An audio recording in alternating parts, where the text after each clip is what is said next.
This one, I have it titled Lifestyle Design, and it's creating a life you don't require escape from.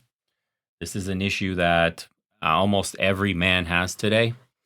And I started it off like this. If you need to decompress from your normal life on a daily basis, your normal life is the problem. Most guys structure their entire existence around coping mechanisms. They endure 8 to 10 hours of soul draining bullshit, then spend their evenings numbing out with porn, gaming, scrolling, drinking, or whatever their preferred escape vehicle is. And they call this balance. It's not balance, it's just slow motion suicide with better marketing. And the pattern always looks like this.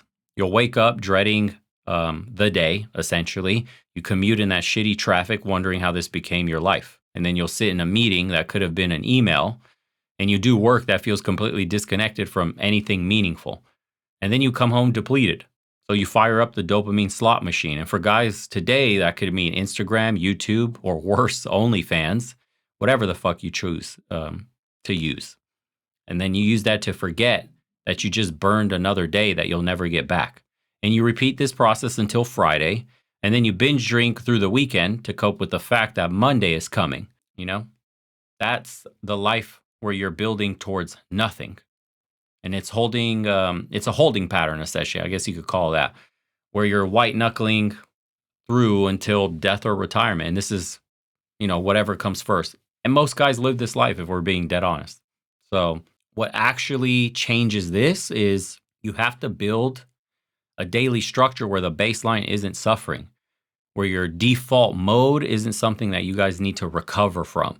And this isn't about manifesting dream life or finding your passion or kind of those like retarded manifest this, right? You will wake up in your dream life platitude bullshit. You need to do actual like tactical changes with the 16 hours that you're awake every single day, right? So your physical environment is either keeping you plugged into reality or it's pushing you towards digital escape. That's what you need to understand. So if you're living in, for example, a beige apartment with zero natural light, you're staring at blank walls all day, working from a kitchen table, your brain is going to seek stimulation anywhere it can, usually through a screen, most likely. So for example, me, I move my workspace to face a window that's overlooking what I see, the pool view and the Adriatic coast. And it has a lot of natural light coming in. I'm not staring at what used to be a blank wall in the corner of my apartment. If you guys remember, while I was in Bucharest, that's where I was recording a lot of stuff, right? So, that lets your nervous system regulate a little more. So you're not going through the day waiting for it to end.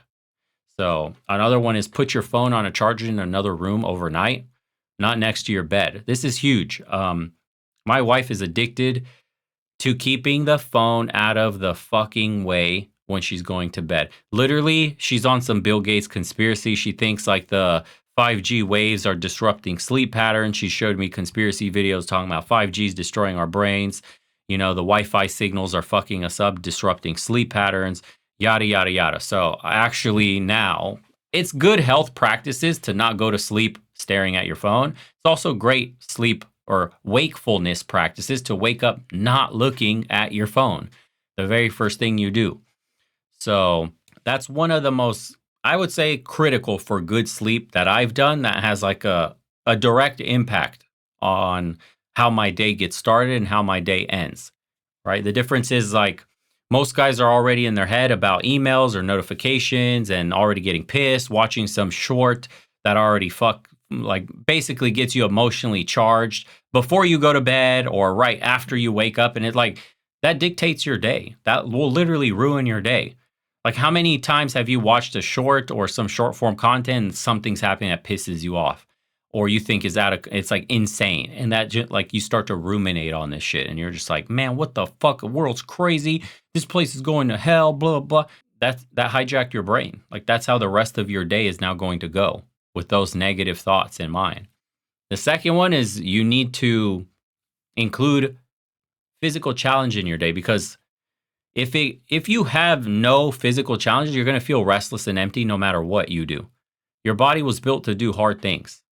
And when you don't get the outlet, it starts to manifest as the low-level agitation that makes you want to escape into pixels. And we talked about that all the time, that low-level stress, that anxiety. It will never go away. You are, or I would say, the happiest dog is a tired dog.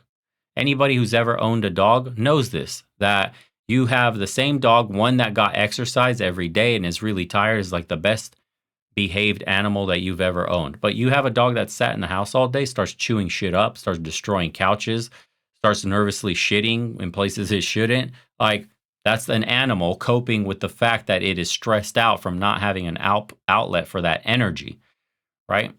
Now, the key with all this stuff, by the way, and I'll just back up a little bit. When you don't get the outlet, we'll go and say, what do most guys do to cope with? Porn.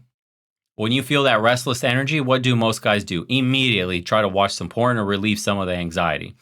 And you're essentially short circuiting your brain doing that shit. Okay. So the key here is to schedule that shit non negotiably. And I've had to do this in my own life too, all the time. So it shouldn't be optional based on how you feel. It's just like the infrastructure part of your day. The guys who treat physical training as something that they do when they have the time will never have the time, because nothing in modern life creates time for you. It always gets in the way. You have to build your schedule around things that matters, you guys, not squeeze it into gaps. If you're going to say shit like, well, I'll go to the gym when I have time later today, what happens when later in the day comes and you fell behind on shit you had to do, and then all of a sudden, you have an excuse for why you can't go to the gym? If you treat it like you would treat your job, I have to be there at this time and do this shit. It's not even a choice anymore. I'm just at the gym at 6 a.m. or 12 in the afternoon or 7 at night. That's just what you do. I go in before work, or I go in after work, or I go in during my lunch break, or whatever the fuck, right? It doesn't matter. But if it is just, this is my day every single day, then it's not a decision you have to think about anymore. You're on autopilot. Just like you wake up every day to go to work, you're on autopilot. You understand that there's consequences. Well, money with work, but with the gym, you won't have to think of consequences if you convince yourself that that's just part of your daily routine that you have penciled in for a certain amount of time. That structure is very important if you're a procrastinator. I am a procrastinator. If I don't give myself a deadline, I will wait until the last minute.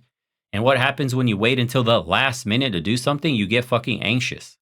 You only do it once the anxiety built up enough that you're stressed out enough that you want to just get it over with. Don't do that for things like the gym or anything else that matters in your life. Schedule the fucking time in. Build structure. It's very important. And the third one is that most guys will have a zero high stakes situation in their lives. Everything's padded. Everything is safe, consequence free. You can phone it in indefinitely and still survive. That's why video games feel more engaging than real life for millions of men. At least you get like immediate feedback there. You get a clear progression, actual consequences for your decisions in the video game right away. So you need something with real skin in the game. And I'm not saying jump out of planes or like do street fighting and shit like that, right? I'm just saying try to structure something where your performance actually matters. And there is a cost to half-assing that. So for me, it's like live streaming. For example, I'll go live for 2-3 hours. There's an audience. I either show up prepared, sharp, or I don't. There's no fucking hiding that stuff. And that kind of edge, it keeps me engaged with what I'm doing instead of treating everything like it's optional. Because otherwise, if I only do that when I feel like it, I'll just never do it at all. I'll never prepare. I'll show up and just do the worst job allowable instead of actually paying attention to what I'm talking about, instead of just being super repetitive or at surface level. And no one wants to watch that shit. There's pressure there. I'd like to be better. It's a competition, right? So for you, it could be competing in a sport, running a side business, where, for example, clients, if you've ever ran a business, they either pay you or they don't based on your results, right? You could join a men's group just like the one you're in right now, help guys here, right? Get more involved, or, get mentored by guys here that may be in positions you'd want to be in. Anything where you can't autopilot through and still get the same outcome. It has to matter, okay? The fourth one was your default social environment is either draining you or energizing you. If you're spending your limited time with people who complain, gossip, and have zero forward momentum, you're going to feel exhausted by every single fucking social interaction, and you're going to want to retreat into isolation. And this happens with everybody. I personally systematically replaced every surface level friendship with guys who are building something real. Okay? I don't do fucking hang out to catch up. I'm training together with the guys, working on projects together, pushing each other on goals, When you're around men who actually are going somewhere, you feel energized after spending time together instead of being depleted. This doesn't mean cutting everybody off either, by the way. It just means being intentional about who gets your time and energy. The college buddies who only want to get drunk and reminisce about the past, maybe do that shit twice a year instead of every weekend with them, right? Think about who you're spending all your time with. The fifth one is if you have zero autonomy in how you spend your time, you're going to feel like a passenger in your own life. This is like, I would say, the core issue most guys face. They don't control their schedule, their location, or their projects, I guess you could say. Everything is dictated by somebody else's priorities. And the solution isn't always to say, like, quit your job and start a business or, some shit like that. It just might mean negotiating that remote work position at job if it's available.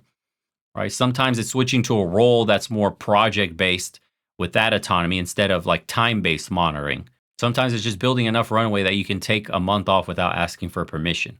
It's all dependent on your life, but you do have a solution where you can get more control back, right? So you have to actually move toward more control though, not just accept like, oh, this is just life. It is what it is. This is how life is. Every decision you make either increases your agency or decreases it, guys. That's it. Most guys accidentally decrease it by taking on financial obligations that require them to stay essentially trapped in situations or lives that they hate.